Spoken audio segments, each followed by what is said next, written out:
Inaasahan na nga po ang panakanakang pag-ulan ngayong papasok na tayo sa transition period ng tag-ulan. Pero ayon po sa Pag-asa, hindi pa tapos ang tag-init. Para sa ibang detalye ng ulat panahon, kamustahin natin ang ating resident meteorologist at weather Tito Alvin Pura na laging may panahon para sa iyo. Tito Alvin, gaano ba magiging kainit ngayong araw? Good morning Mama Dims at good morning mga kapatid. Ulat panahon na po tayo ngayong araw ng Martes. Meron tayong mga paniniwalang nakakagaling ang unang ulan sa Mayo o yung tinatawag nga nating Agua de Mayo. Pero mas delikado pa po yan dahil maaaring sa mga syudad ay madumi po yung ating ulan dahil sa acid rain na tinatawag. Wala pong sapat na pag-aaral at study at ang paniniwala na yan. So, wala po tayong sapat na ebidensya para dyan.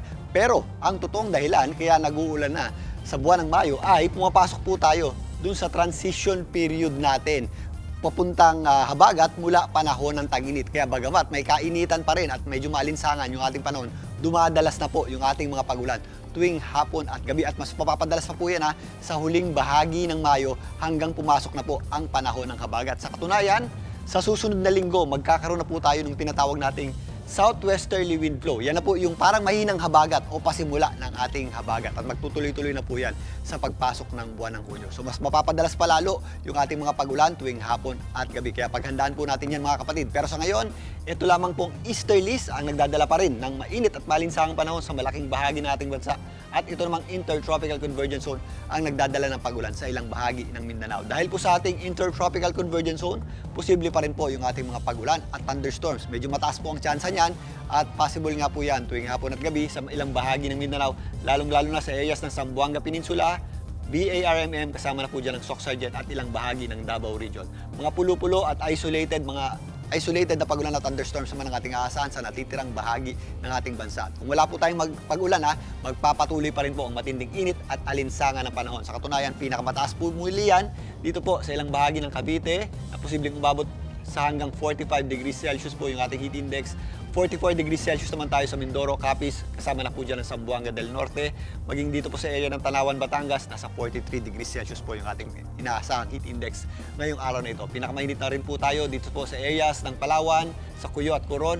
Maging dito po sa Sorsogon, kasama na po dyan ang Bicol Region, Camarines Sur, maging dito sa Iloilo na pumapalo din sa hanggang 43 degrees Celsius yung ating heat index. Again, ito po ay mapanganib na level o dangerous level ng heat index, kaya doble ingat pa rin po tayo mga kapatid. Sa Metro Manila nga, nasa 40 hanggang 43 degrees Celsius yung ating inaasahang heat index. Napakainit at alinsangan pa rin po niyan mga kapatid. Pero sa mga papasok ng opisina at trabaho, ngayong araw na ito, magandang panahon pa rin po ang sasalubong sa atin ngayong umaga hanggang tanghali. May kainitan pa rin po pero pagsapit ng hapon, nagiging maulap po yung ating panahon at tumataas po yung ating tsansa ng pag-ulan. At posible nga yung ating mga localized o yung mga pag-ulan na hindi naman masyadong nagtatagal. Pero biglang buhos po yan kapag meron tayong thunderstorms. Kaya ugaliin na po natin ang pagbabao ng payong.